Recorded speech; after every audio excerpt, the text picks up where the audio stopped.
महाराजांनी खरं म्हणजे शीख धर्म आणि वारकरी संप्रदाय, मी तर असं म्हणेल की हा फेटा सुद्धा वारकरी संप्रदायामध्ये नामदेव महाराजांनी चालला. खऱ्या अर्थाने पंजाबमध्ये जसं फेटा बांधतायत तसं कीर्तनामध्ये आम्ही सुद्धा फेटा बांधतो. कारण कीर्तन ही परंपरा नामदेव महाराजांनी घालून दिलेली परंपरा आहे. नामदेव कीर्तन करी पुढे देव नाचे पांडुरंग असं म्हटलं जाते.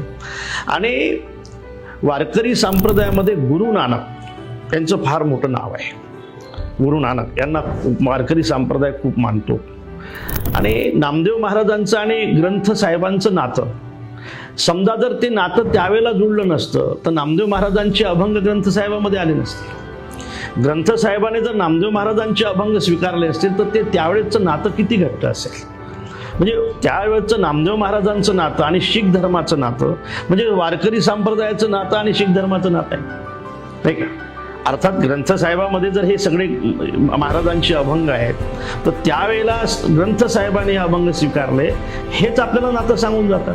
नामदेव महाराजांचं आणि खऱ्या अर्थाने शीख धर्माचं हा अत्यंत जवळचं नातं आहे, जवळचं नातं आहे.